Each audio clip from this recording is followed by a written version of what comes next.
Assalamu alaikum, I'm Aisha and you're watching Samaa News. Here are today's headlines.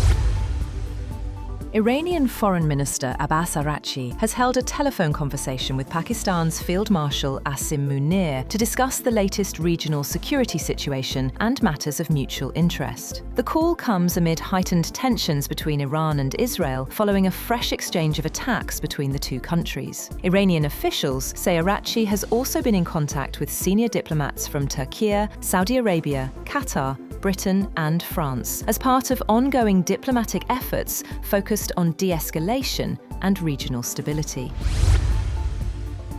Iran has blamed the United States for the latest exchanges of fire with Israel, accusing Washington of bearing responsibility for actions that Tehran says undermine regional peace and security. Iranian Foreign Ministry spokesman Esmail Baghai said the recent escalation risks further damaging an already fragile diplomatic process between Tehran and Washington. Baghai also said Pakistan's mediation efforts remain part of ongoing indirect contacts with the United States, while warning that Iran would respond to any measures taken against it at this week's meeting of the International Atomic Energy Agency Board of Governors.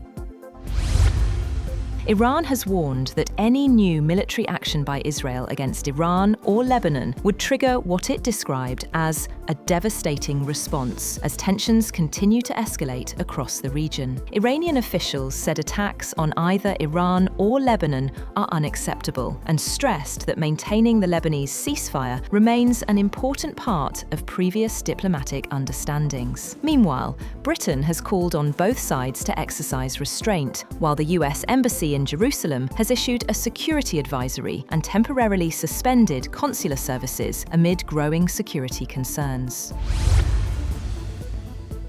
Israel has claimed to have hit a petrochemical plant in Iran's southwest, along with strikes elsewhere on military targets, after US President Donald Trump reportedly told Israeli Prime Minister Benjamin Netanyahu to refrain from further attacks. In the first hit on an energy site inside Iran since the April 8th ceasefire, Israel said it struck targets at the Marshal petrochemical complex, while a provincial official told Iran's semi-official Fars news agency parts of the plant were damaged. Iran fired salvos of missiles at Israeli targets in retaliation, putting US-Iran peace talks at risk.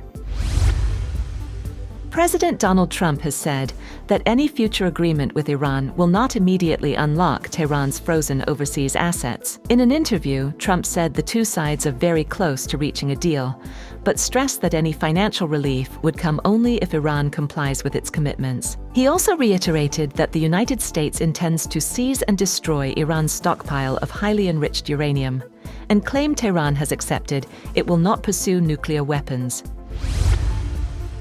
President Trump said in the same interview that he wants to see more targeted military action against Hezbollah in Lebanon, calling for what he described as more surgical strikes. Trump said he wants a better future for Lebanon, but argued that operations against Hezbollah should be intensified in a more focused manner.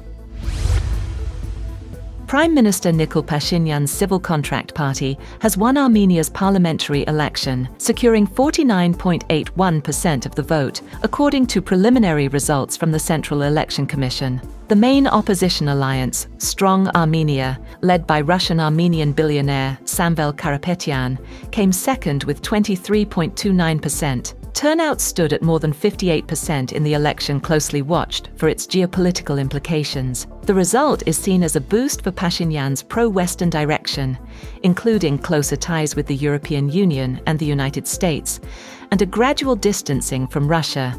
European leaders, including Ursula von der Leyen and Emmanuel Macron, welcomed the outcome, while Moscow expressed concern over Armenia's shifting alignment.